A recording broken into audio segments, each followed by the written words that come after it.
O PSP tem uma base de fãs bem consolidada, dada sua biblioteca de jogos diversificada, com exclusivos de qualidade. Lançado em 2004, o primeiro portátil da Sony tinha uma grande responsabilidade: levar a experiência PlayStation não para a casa das pessoas, mas para qualquer lugar que elas fossem. As escolhas acertadas da Sony fizeram desse portátil um grande sucesso, vendendo aproximadamente 80 milhões de unidades ao redor do mundo.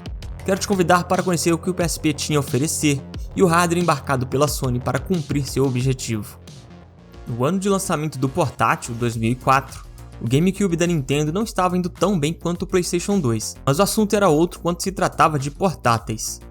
O Game Boy Advance vendia muito, não só porque não tinha concorrente, mas porque realmente entregou ótimos títulos. Em novembro de 2004, a Nintendo lançava o Nintendo DS, que, como sabemos, foi o portátil mais vendido até hoje. Foi nesse contexto que a Sony trouxe o PSP, apenas um mês depois do lançamento do seu rival. Na minha opinião, ele foi o único concorrente de peso que a Nintendo teve de enfrentar nos portáteis. Nas palavras do próprio CEO da Sony na época, Ken Kutaragi, o PSP é o Walkman do século XXI.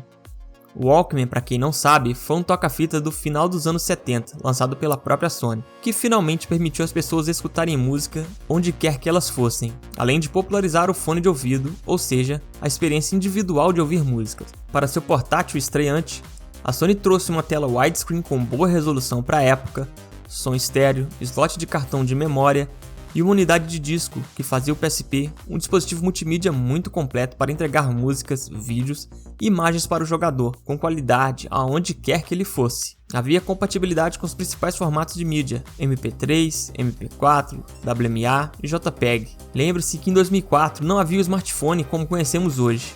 Os celulares, de forma geral, tinham baixa capacidade de armazenamento, alto-falante simples, telas pequenas de baixíssima resolução, só rodavam jogos bem simples, além da conectividade bem limitada. Quem já passou música pro amigo por infravermelho aí sabe. Então a Sony, que já era uma grande potência de áudio e vídeo, sabia que estava entregando mais do que um simples console portátil. O diferencial do PSP é sem dúvida seu leitor de discos. Mais precisamente, de discos UMD, sigla para Universal Media Disc, é uma mídia de armazenamento desenvolvido pela própria Sony para o PSP. Ele trazia um tamanho compacto e armazenava 900 e 800 MB em camada dupla. O UMD é muito menor que CDs convencionais, mas armazena quase o triplo de informação. Hoje parece pouco, mas era mais do que o suficiente para a época, principalmente para um portátil, pois até então, o que tínhamos na concorrente Nintendo eram jogos em cartões de memórias flash, que eram mais caros de serem produzidos e tinham uma capacidade muito limitada. Se levarmos em conta o Nintendo DS, o maior armazenamento usado foi de 512 MB em jogos como o Pokémon White 2. Como sempre, a Sony apostando em tecnologia própria de baixo custo de produção para distribuir seus jogos. Mas é bom ressaltar que isso não se limitou aos jogos. Diversos filmes de sucesso saíram nesse formato e que apresentavam boa qualidade, principalmente para a tela do portátil. Não só de UMD vivia o PSP, o portátil também trouxe suporte para o cartão de memória para armazenar todo esse conteúdo multimídia que falamos, além de saves e jogos comprados na loja online da Sony. Para a infelicidade dos usuários, a Sony colocou um slot para o Memory Stick Duo, que vale mais do que dinheiro. Não me leve a mal, esse cartão proprietário é muito rápido, confiável e apresenta grande capacidade de armazenamento, até 32 GB na versão Memory Stick Pro Duo, mas são mais caros de se adquirir, mesmo nos dias de hoje. Mas os donos de PSP aí sabem que isso é facilmente resolvido com um adaptador de cartão SD. Aí até bateu uma dúvida: quem é de vocês que possui PSP e usa um Memory Stick oficial da Sony ao invés de um cartão SD com adaptador? Deixa aí nos comentários que eu quero saber. Hoje estamos num mundo tão conectado, com internet de banda larga, serviços de armazenamento e streaming em nuvem, que até nos fazemos esquecer que nem sempre foi assim. Mesmo lá em 2004, praticamente 20 anos atrás, o PSP conseguiu trazer tecnologias de conectividade que usamos até hoje, e outras nem tanto. Logo no lançamento, na versão 1000 do portátil, a Sony incluiu o famoso infravermelho. Essa tecnologia nem foi usada de forma oficial, tanto que foi removida na versão 2000 do PSP. Mas homebrews foram desenvolvidas pela comunidade para permitir o uso do PSP como controle universal de TVs e outros dispositivos. Uma tecnologia que o PSP também trouxe embarcado é o Wi-Fi compatível com a especificação 802.11b, ou seja, opera na frequência 2.4 GHz com transferência máxima teórica de 11 megabits. O Wi-Fi embarcado permitia não só a conexão à rede mundial de computadores, mas também permitia que você criasse uma rede ad hoc para jogar multiplayer local com 2 ou mais PSPs. Essa tecnologia de Wi-Fi é bem simples para os dias de hoje, mas era mais do que o suficiente para a época que o PSP foi lançado. O PSP Go, lançado lá em 2010, também trouxe outra tecnologia ainda muito utilizada nos dias de hoje, o Bluetooth. A ideia da Sony aqui era permitir o jogador usar o controle DualShock 3 no PSP, recurso interessante para quem estava querendo plugar o console na TV usando um cabo componente ou AV. Importante notar também que era possível usar o próprio PSP como controle no PS3. E o que seria do PSP se tivesse tanta funcionalidade e fosse difícil de navegar entre elas, não é mesmo? Sabendo disso, a Sony empregou uma interface moderna no console, a XMB, sigla para Cross Media Bar. Essa interface bem bonita e intuitiva teve origem no PSX, mas recebeu melhorias para estrear no portátil. Anos depois, ela também foi empregada no PS3 e até mesmo em algumas TVs da marca. Eu sinceramente acho muito linda essa interface, com animações fluidas e aquele som de clique característico que entrega altas doses de nostalgia.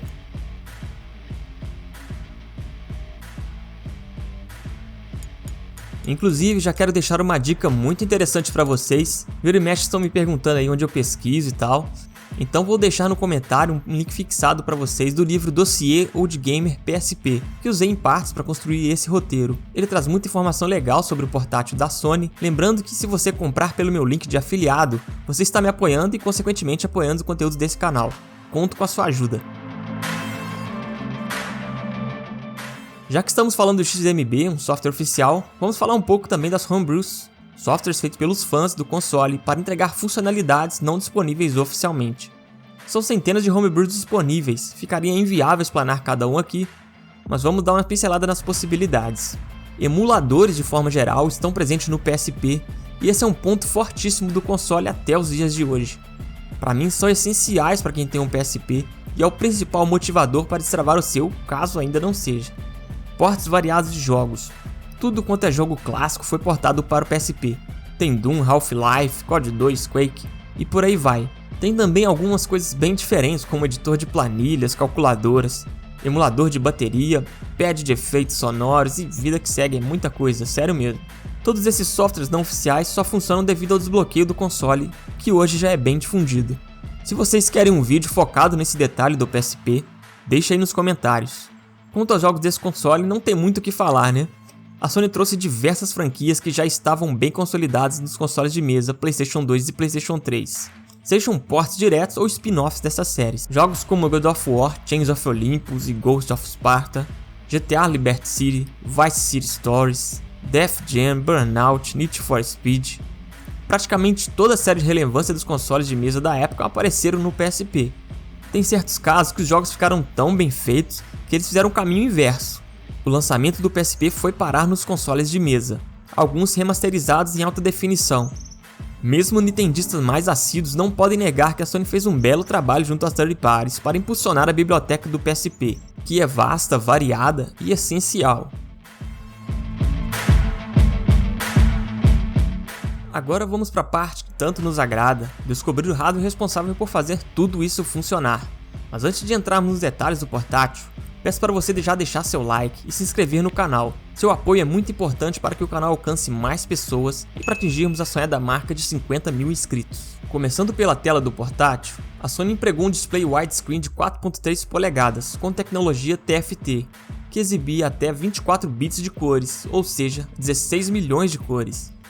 Além disso, apresentava resolução máxima de 480 por 272, que ainda é bem agradável nos dias de hoje. Imagina para a época, essa tela já usava uma proporção de 16:9, que hoje em dia é bem comum. Mas na época, o mais comum era realmente a proporção 4:3 na TVs de tubo, ou até mesmo nos consoles concorrentes como o Nintendo DS. Vale ressaltar também que o PSP te dá a possibilidade de mandar essa imagem para uma TV usando cabo AV ou vídeo componente. A imagem vai ficar um pouco estranha se você estiver usando uma TV moderna devido à baixa resolução, mas com uma TV de tubo fica bem legal. Os principais componentes do PSP estavam embarcados num único chip, denominado Tachyon. Infelizmente não sei pronunciar isso. Essa ideia de agrupar vários chips de diferentes responsabilidades num único invólucro é denominado SoC, System on Chip, e é bem comum nos dispositivos portáteis, notavelmente nos smartphones modernos. Usar essa solução traz várias vantagens, além de espaço, custo de produção e economia de energia, essencial para equipamentos portáteis de forma geral. Estão inclusos nesse SoC, ou SoC, a CPU, GPU, uma memória ROM de 4 KB que abriga o bootloader e 16 KB de memória ultra rápida SRAM. O primeiro componente do SoC que iremos falar é a CPU Alegrex. Baseada na arquitetura MIPS R4000, esse processador possui dois núcleos que rodam a 222 MHz por padrão e possuem registradores de 32 bits. A frequência dessa CPU pode variar de 1 até 333 MHz para extrair a maior autonomia de bateria ou desempenho conforme a necessidade. Por ser um processador baseado em MIPS, ou seja, RISC, ele entrega um bom desempenho sem despender muita energia, fator essencial para um console portátil, além de, claro, não precisar de dissipação ativa de calor. E ao contrário do que estamos acostumados hoje, os dois núcleos dessa CPU não eram usados para processar as threads dos jogos. Somente o primeiro núcleo tinha essa capacidade. Ele possui 3 coprocessadores para auxiliar no seu trabalho. O primeiro é uma unidade de controle, o segundo uma unidade de ponto flutuante e o terceiro uma unidade de ponto flutuante vetorial. São chamados COP0, COP1 e COP2 respectivamente. O segundo núcleo desse processador, chamado de Media Engine, não é diretamente acessível pelos desenvolvedores, pois a Sony o reservou para a decodificação de áudio e vídeo. Esse núcleo secundário possui 2 coprocessadores, um de controle geral e outro para computar pontos flutuantes, além de ter uma memória de 2 MB dedicada que se encontra no próprio SoC. Dessa forma, evita o uso do barramento do sistema para comunicar com a memória principal do console, a RAM. Isso é desejável devido ao alto tráfego de dados que ocorre entre memória e processador durante a decodificação de áudio e vídeo, o que poderia prejudicar o desempenho do núcleo principal. Agora vamos ao chip responsável pelos gráficos do PSP. Sabemos que os desenvolvedores conseguiram grandes feitos com esse cara, vejamos o porquê.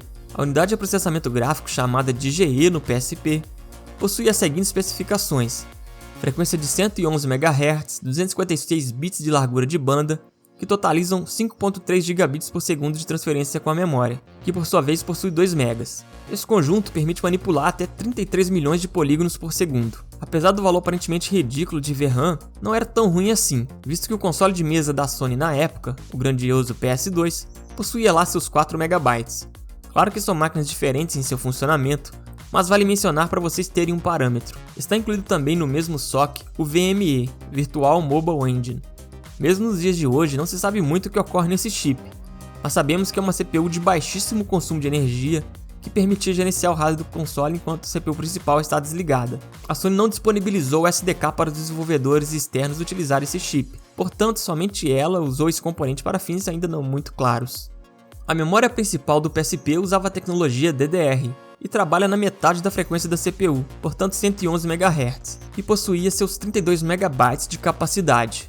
Nos modelos 2000 adiante, essa memória foi expandida para 64 MB.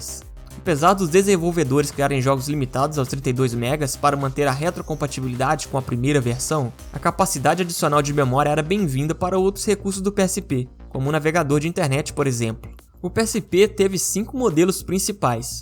O primeiro modelo, chamado 1000, lançado em 2004, o segundo modelo 2000, lançado em 2007, o terceiro modelo 3000, lançado em 2008, o PSP Go, lançado em 2009, e o que chama atenção nessa versão, além do design que contrasta com modelos anteriores, é a decisão polêmica da Sony de tirar o leitor de mídias UMD, deixando a galera que tinha coleção de mídia física furiosa. Como era um console voltado para o uso de mídias digitais, 16 GB de memória interna estavam incluídos. Por fim, teve também a versão PSP Street, ou E1000. Essa versão de baixo custo, lançada em meados de 2011, tinha o leitor UMD de volta, mas tiraram sabe o que? O Wi-Fi. Tá de brincanagem, né, Sony? Oh, meu Deus do céu, meu Deus! Calma, rapaz. Sai daqui. Por último, mas não menos importante, temos a fonte de energia para todos os componentes do PSP. E não são pilhas Rayovac, mas sim uma bateria recarregável de 3.6 volts. A Sony incluiu uma bateria de 1800 mAh no primeiro modelo e 1200 nos modelos 2000 e 3000. Todos esses modelos suportavam a troca de bateria por uma maior, de 2200 mAh, para dar um fôlego a mais. Na prática, a jogatina durava entre 4 e 7 horas de acordo com o brilho da tela, o Wi-Fi, que tipo de jogo ou mídia estava sendo executado, etc. E para quem fosse fazer uma viagem maior, teria que levar uma ou mais baterias de reserva. A vida não é fácil, meus caros. Em 2014, depois de aproximadamente 10 anos e várias versões, a produção do PSP foi oficialmente encerrada pela Sony. Foram por volta de 80 milhões de unidades vendidas, seu substituto, o PS Vita, já estava no mercado desde 2011. Ele não se saiu tão bem quanto o anterior, podemos falar sobre ele em outra oportunidade. A loja online PlayStation Store foi encerrada para o PSP em 2016. O legado do PSP ainda está por aí, fazendo muita gente feliz, seja no console de verdade ou através de emuladores para smartphones ou PC. E aguardamos o dia em que a Sony irá trazer um console de tamanho e peso como o PSP. Infelizmente não foi nessa tentativa. Então esse foi mais um vídeo do canal 8 Bits de Nostalgia. Deixo aí pra vocês um vídeo que fala sobre o CD-ROM e como ele foi parar no primeiro PlayStation. Não se esqueça de deixar aquele like e se inscrever no nosso canal. Grande abraço, valeu!